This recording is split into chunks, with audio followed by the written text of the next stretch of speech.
This is Brian with ScreenFiles.com in review. What I'm looking at today is the third season of the CW's two-sentence horror stories. And this is the strongest season I've seen yet. I should mention, I don't think I've seen the first season, though at least I don't recall it. But in any case, this is probably the strongest season yet. Though, before I go into each individual episode, I should mention that if you're the type of person that goes cringe anytime a movie or television show casts people of color, people of different sexualities, people not like yourself, if that's your trigger, prepare to be triggered by virtually every episode of the third season. They're really good, but they're also diverse. In fact, I have to say that Two Sentence Horror Stories Season 3 is probably the most diverse television show I have ever seen. And I mean that behind and in front of the camera. So let's begin.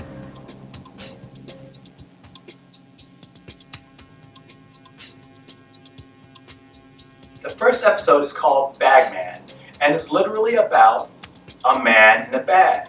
Now, there are serious themes in most of the episodes, and this one's no different. The theme of Bagman is security. If you've heard of Bruce Cockburn, he has a song called The Gospel of Violence, I believe. And one line in particular goes, "We kill ourselves to keep ourselves safe from crime." And that is pretty much, in a nutshell, what Bagman is about. The story revolves around a literal man in a bag. Not Ant-Man man in a bag. I'm talking more about full-size Slender Man type man in a bag. And the bag containing this entity somehow appears in a room where a bunch of students have detention. It's kind of like the Breakfast Club, but with a higher body count. So this entity makes itself known and begins to kill these students. Though that's not the point of the story. The point of the story is on how we're so focused on keeping ourselves safe from outside. What happens though if what's outside is inside? We're trapped, we're locked in with what we fear most. And that idea is the engine that Bagman works under. It's pretty good, and you're never told why this thing exists, why it's there in the first place, because that's irrelevant. That's not the point of the story. And in fact, you could get rid of the Bagman and replace it with literally any other creature you choose. It doesn't matter. The theme of the story is the idea that, as I said, if you seek safety above all else, you eventually begin to compromise your safety. It has to be, the idea of protection has to be met also with the idea of reason and logic. And when you throw that away in the name of protecting yourself, there's a cost to be paid. And that's what Bagman revolves around. As I said, pretty good story, well acted, and very diverse cast. You're going to hear that a lot from me because, as I said, this is probably the most diverse television show I've ever seen. And you're probably going to get tired of it, but it is what it is.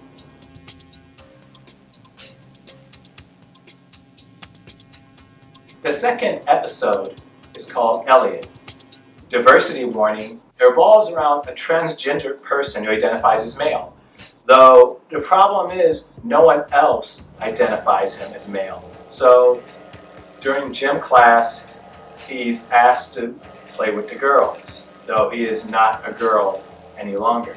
The principal, who comes off frankly a little cartoonish, though I imagine such aggressions aren't unusual. It plays very dramatic. Makes him go to the girls' bathroom because before he transitioned, Elliott was female, which this is kind of beside the point, but I wonder when this was being written because Elliott sounds awfully like the type of story you hear from Ellen Page, who is now Elliott Page. Lots of parallels there, which is interesting.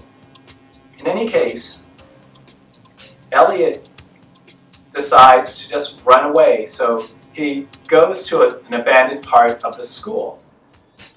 And there he meets a real peculiar maintenance person, and the maintenance person gives him this ocarina, which is a little flute-type instrument that enables him to enact vengeance on those who have mistreated him, but at a price.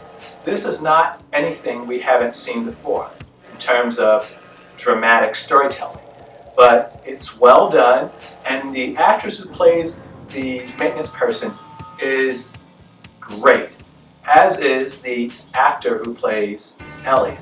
It's very well done, and I think it's worth mentioning that its diversity doesn't feel forced. If you've seen shows like, I don't know, Star Trek Discovery maybe, the diversity oftentimes feels like you're being hit over the head with it. Like if the diversity is there just to do it. In two-sentence horror stories, it feels more organic and natural.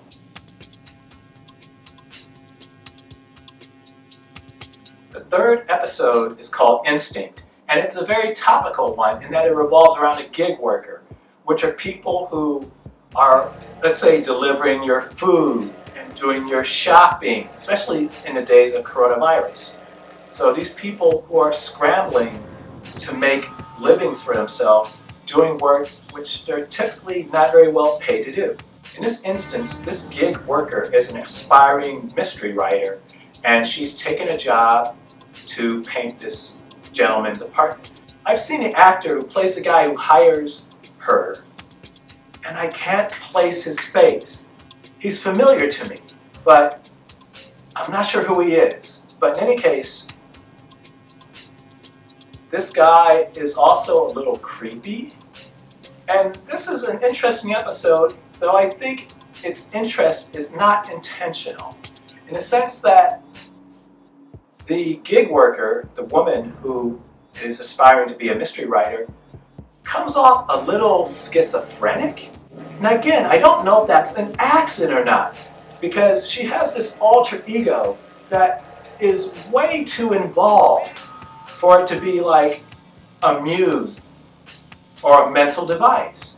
It's really strange, and I don't know if it's an accident or not, but her muse tells her to be wary of this guy, and it makes me think that they actually planned it to be that this person is actually schizophrenic, because it implies that she's had situations like this before. Namely, she's accused someone of trying to do her harm based upon things she's seen in her environment.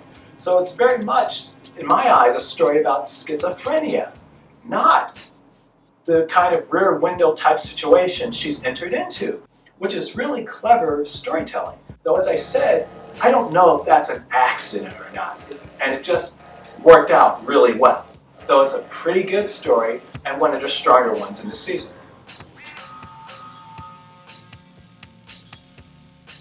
The fourth story is called Imposter, and this one works a little less well for me.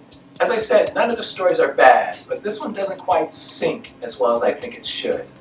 It revolves around this Filipino gentleman who is the only person of color in, I want to say it's a law firm, though I could be wrong on that, but it's some type of prestigious type of firm. And he has a white woman he's engaged to marry. He's buying into the whole thing that most people in the United States would call success. Though at the same time, he's denying his heritage and who he actually is, which comes back to haunt him. This is a story where the whole two-sentence thing doesn't quite work out. At least I don't think it does, because it's less a question of him working himself to death or anything than him denying who he is as a person. Though you could, I guess, interpret the two sentences a little more loosely than I did, though it doesn't quite resonate, which has nothing to do with the actors, then the story just not quite clicking. The fifth story is called Quota, and at least initially I thought this would probably be the strongest. As I mentioned earlier, these stories tend to be very topical and very much ripped out of the headlines type thing. And this one revolves around a delivery service, kind of Amazon-ish, that in the name of greater productivity locks its workers up to complete their task, to meet the quota, in other words. So one of the workers is bit by a rodent, and things relatively quickly go 28 days later. It's an interesting story, and it feels actually like a continuation of that movie. Though the problem is, it gets too preachy. There are these two women who work at the warehouse, and they keep telling us information that we wouldn't know otherwise. Now sometimes that serves a very valid role. Though in this instance, now keep in mind, these things only last 20 minutes at the most. They tend to be actually 18 minutes and change. At the top end, 20.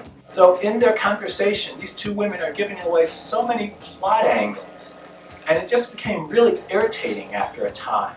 And I wish that instead of doing that, they had just responded to the situation and not tell us about their response to the situation. As I said, it's not a bad episode by any stretch, but it's telegraphed way too much. If the characters had just stopped talking so much about the situation and instead just lived in the situation, it would have been a significantly stronger episode. As it stands, Quota is fine. It's not bad. Though because of the constant telling you what to think, it became a bit irritating. Episode 6 is called Fix, and I actually didn't like this episode too much initially, though it has a really interesting twist which I did not see coming, and that for me elevates it. It revolves around these two people, brother and sister, and the sister has had a very difficult time of it. Drug use, as in heroin, so we're talking about major drug use. And so her brother divorced himself from the situation. A logical response, if you ask me. But in any case, after an extended period, he gets in contact again with his sister, and things happen. As I said, it wasn't my favorite episode, but it has a twist which redeems it. Pretty good when all's said and done. The 7th episode is called Essence, and it revolves around this salon, a very hoity-toity salon, where these Korean women work. And some of their number begin to disappear, and those that remain start to notice certain ominous things going on. And then they have to respond. It's not an unusual story. You've seen variations of it before. And it's very well done and well acted, which, frankly, virtually all the episodes, to varying degrees, are, though the ending is a real awesome ending. It does things I didn't expect it to do. In fact, a lot of stories do things you will not expect. And the ending of Essence is the same. It doesn't quite go in a manner you're maybe accustomed to seeing. Episode 8 is Muerto, the Dead. And this episode surprised me a lot. It's very much M. Night Shyamalan's The Sixth Sense, but it one-ups him in terms of the twist department. It works really well, and I hate to admit, I didn't see it coming. Now, it revolves around this woman and her assistant who are morticians. I assume they're morticians for the state, and they do autopsies on any person that turns up. And this woman works every day with her daughter in the shop. That right there should have been a clue that something wasn't quite right. And plus, speaking of the daughter, I tend to not like children in horror movies because they do things just like this kid does. First off, they scream a lot. For me, screaming makes me feel powerless. It makes me feel helpless when I hear it from other people. So therefore, it tends to make me angry. In reality, it does this to me. So when I see it on television, I also get angry.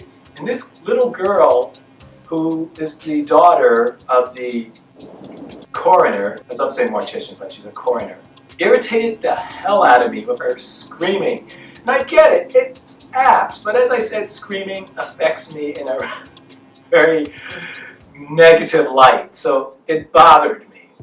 And she also follows a trope of children in horror movies that also irritates me. Namely, they don't listen. You tell them to go right, they go left. You tell them to go in, they go out. It's just frustrating to watch. And it's a trope of horror movies I cannot stand. And this little girl embodies them. So I was very frustrated with her. Though when it became apparent the movie was going M. Night Shyamalan on me, it didn't change my feelings about her performance, which was fine. That's my hang-up. It's not the actress's fault. It elevated the episode considerably. In fact, El Muerto is one of the best, as far as I'm concerned. Really good episode. Diverse as hell. You should be used to me saying that about this season by now, because it is, and just really well done. The 9th episode of two-sentence horror story is called Ibegi, I believe it's pronounced, which is a Yoruba word that is used for twins who are favored by their god Shango.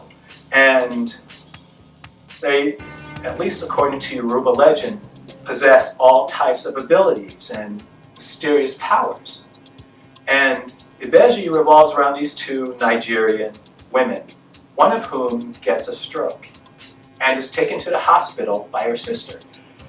Now, what follows, namely how they're treated by white nurses and doctors, you may think to yourself, especially if you're a white person, you may think they're being overly dramatic. And that's fair. That being said, people of color are treated this way.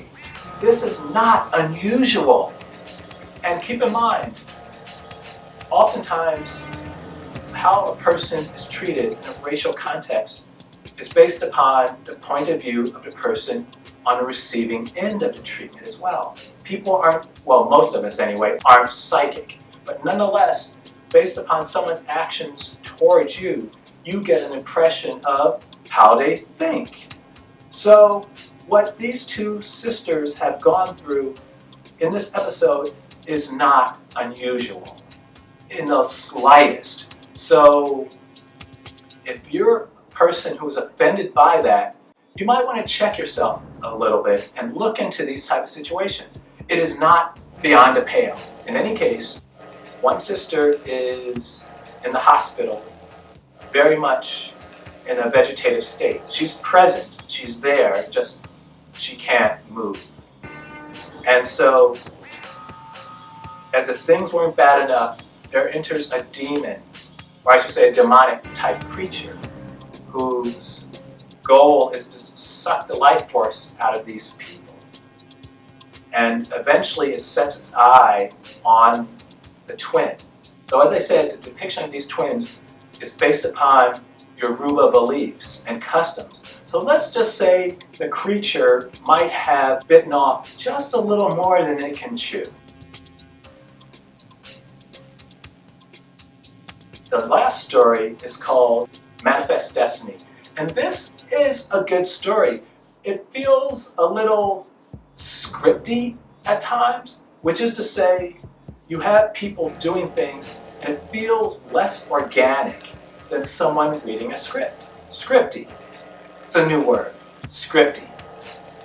And what impressed me right off the bat, though, about this story is that it stars a Native American male.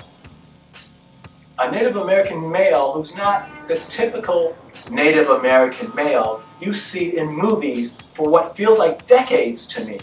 Namely, there are about 3 or 4 of them, and you see no one else. This person is a young man, and it's refreshing to see Native American actors.